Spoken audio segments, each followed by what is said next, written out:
Dun-dun-dun-dun-dun, Shows World.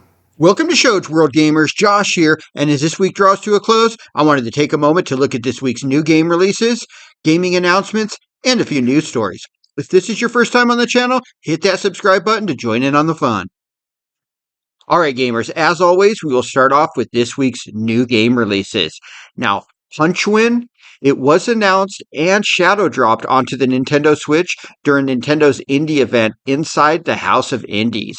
The game comes to us from the makers of Fast RX and The Tourist, and stars a small punching penguin in a side-scrolling action-adventure game. Sonority was released this week on the Nintendo Switch. The game is an adventure game where you explore a world in which music can be used like magic to solve puzzles. The game has an interesting concept, and I will be checking this out when I do get a chance. Next up, Sail Forth was released this week on the Nintendo Switch, PlayStation 4 and 5, PC, and Xbox systems.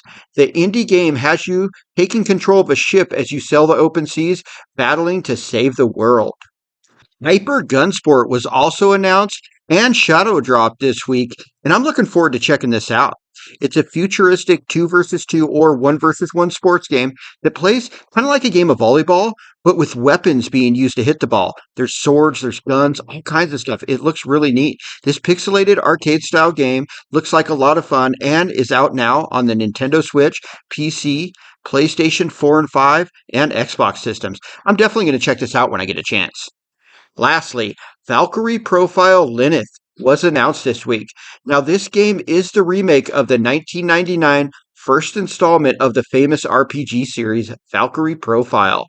The game released on the 23rd anniversary of the original game on the PlayStation 4 and the PlayStation 5. Next up, let's take a look at some gaming announcements from this week. Now, the heavily rumored console releases of the Final Fantasy Pixel Remasters were announced, with pre-orders going live super late on Saturday night. The collection includes the first 6 Final Fantasy games, originally released on the Nintendo's 8-bit and 16-bit systems. The physical version of the remasters are also available on Nintendo Switch and PS4, and will release in spring of 2023. The Gecko Gods was announced during Nintendo's House of Indies presentation, with a 2023 release scheduled for the Nintendo Switch. The game is a puzzle-based platformer where you play as a gecko, and I personally think this looks like a lot of fun. I'm definitely going to be checking this game out when it is released.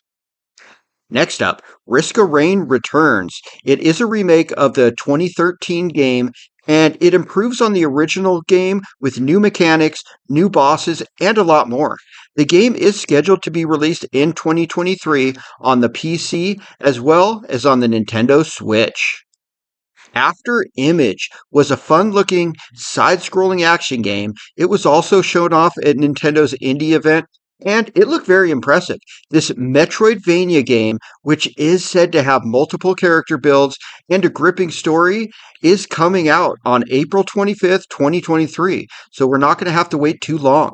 The game will release on the Nintendo Switch, the PlayStation 4 and 5, as well as the PC, the Xbox One, and the Xbox Series systems.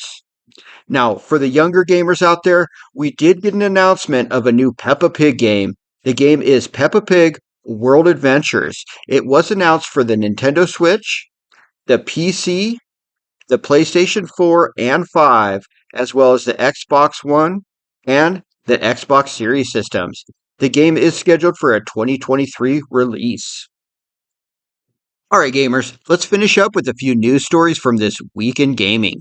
And we will start with the Game Awards. It turns out it was the biggest award show of the year, with viewership numbers surpassing 103 million. That's an impressive jump from last year's 85 million, but it actually completely abolishes the viewership numbers, the Oscars, Golden Globes, and Grammys. A matter of fact, if you combine all 3 of those show numbers, the Game Awards still wins by a sizable margin. Now, a few weeks ago, we discussed how Henry Cavill has decided to move on from The Witcher after the upcoming 3rd season to reprise his role as Superman. Then, just last week, in a Twitter post, he confirmed the rumors that he would no longer be Superman as they decided to go in a different direction. But Henry seems to have landed firmly on his feet, as we have received news he will be teaming up with Amazon Studios. He is set to produce and star in an entire Warhammer 40k cinematic universe that will come to Amazon Prime.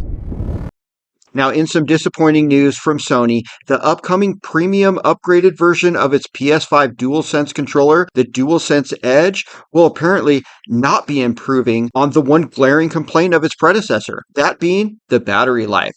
Instead, the new controller will actually have a shorter battery life. Sony's fix seems to be that they're just going to include a longer premium quality charging cord with it. I'm pretty disappointed in this, to be honest with you. The PS5 controller is so awesome, but the battery life is just not that great.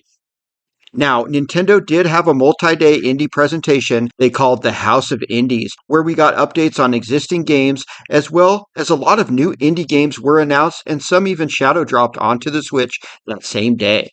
The 5-day event runs through this week. We did discuss some of the games that were announced and released earlier in this video, but that was just a few of the mini announcements. There is actually a ton of new games that were shown, so definitely check that out if you get a chance. Also, this week, Epic Games has agreed to pay over $500 million to settle complaints brought against the company. This includes $275 million in penalties to the FTC for violating the Children's Online Privacy Act, and another $245 million to refund to customers who had received unwanted charges. The collection of underage gamers' personal info and their ability to make purchases without parental consent in Fortnite are the catalysts for this record-breaking settlement. Alright gamers, that concludes this week in review for the week ending on December 23rd. Now the week started with word that Spider-Man 2 will be coming exclusively to the PS5 in 2023. Then we found out High on Life is surpassing all expectations, as it is currently the most popular, most played game on Game Pass. And the week ended as we finished wrapping presents and prepared for Christmas. But let me know anything we may have missed in the comments, and thanks for joining us today, gamers. You guys have a Merry Christmas, and we will see you next week. Shoge World out.